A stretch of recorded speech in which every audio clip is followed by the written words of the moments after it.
Hello, ladies and gentlemen. Thank you once again for tuning in and for joining the Controversy 7.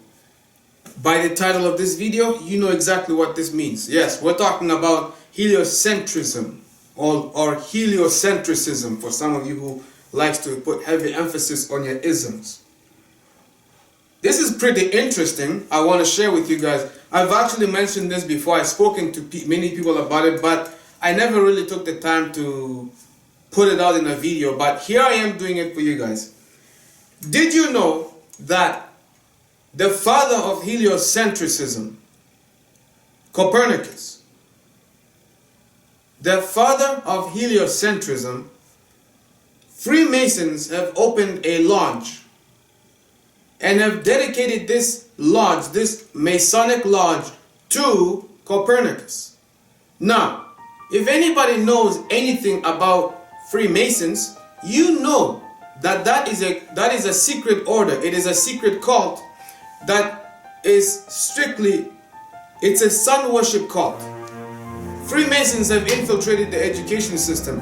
Ladies and gentlemen, for you who are parents out there and you are raising your children, please allow your teacher, tell you, reveal these things. You know, I don't blame you for even. If you're angry, okay, I can understand you're angry that I'm even talking about why is the earth flat? Why is the earth not round? You know, there's so much we've been lied to. You know, there's a common saying, of course, I don't remember who's the one that said it, but they said that it's easier to fool people than to convince them that they have been fooled. Think carefully. When you send your children to these educational institutions, they feed your children with garbage. They indoctrinate your children with doctrines that completely lead them into confusion. And yes, it includes the ball earth, the globe that we've been fed. We've been lied to. I'm telling you, we've been lied to. We have been fooled. You know?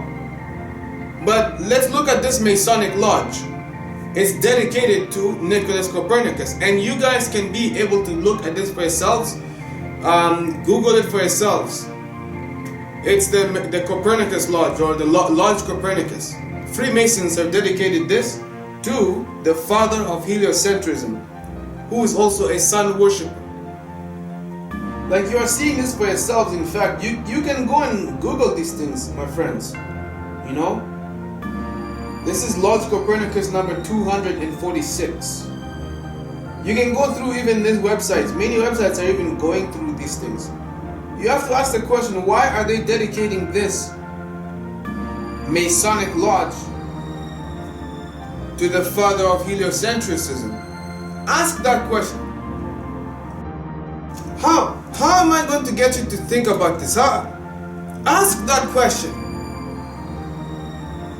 I'm not telling you, I'm not yelling at you. I'm concerned for you. I'm genuinely actually concerned.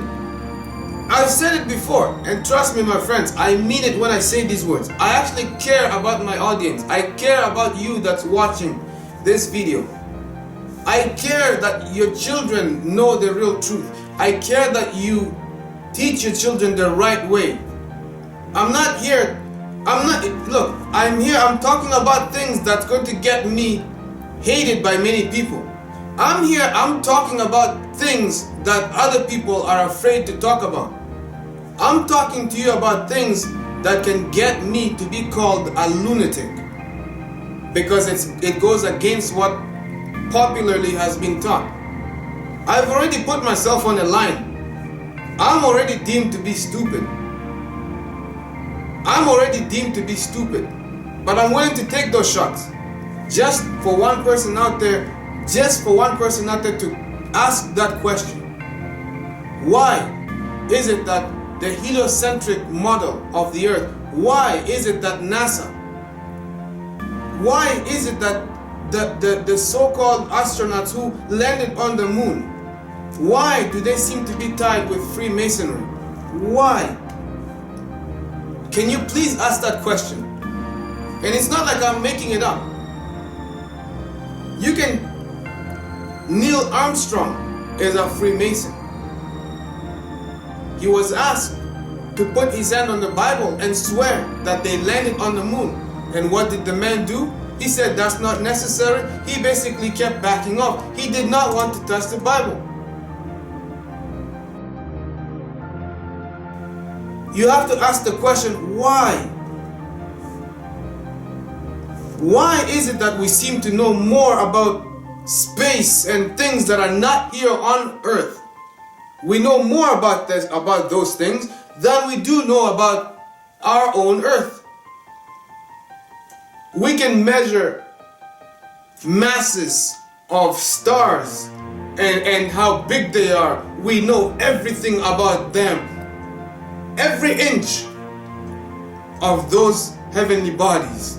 But we can't seem to quite figure out how to calculate and measure the curvature of the earth. If the earth has no curvature, what does that mean? It means it's flat. The earth is flat. Flat. When I say flat, I mean flat. How do we know the earth is round? The textbooks told us. NASA told us. We were told that we landed on the moon. Does it not make sense?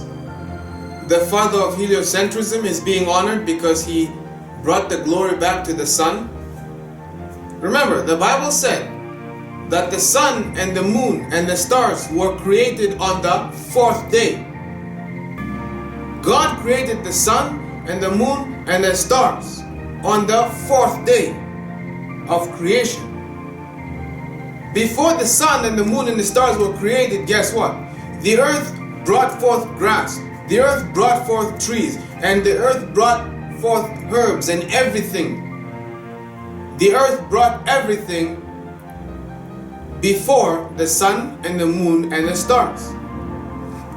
We ask the question, if we do live on a ball earth, and if many Christians are saying the ball earth is also supported by scripture, which there's zero evidence for that. Before God created the sun and the moon and the stars, what was the earth revolving around? Many people can't seem to answer that question. Why? Because there is no evidence of a ball anywhere in the Bible. Then, what's the purpose of the sun and the moon and the stars? Well, the Bible tells us that the purpose of the sun and the moon and the stars is to first separate the day from the night, number one. Secondly, they are also responsible for the changing in seasons and for times and for days and years. So, we can easily break this down. What is responsible for the changing in seasons? Well, that's clearly the sun. The sun is responsible for the changing of seasons.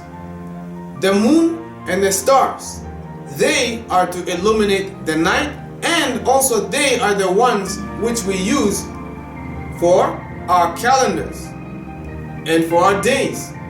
And our weekly cycle, we go by the moon and the stars. They are responsible for that.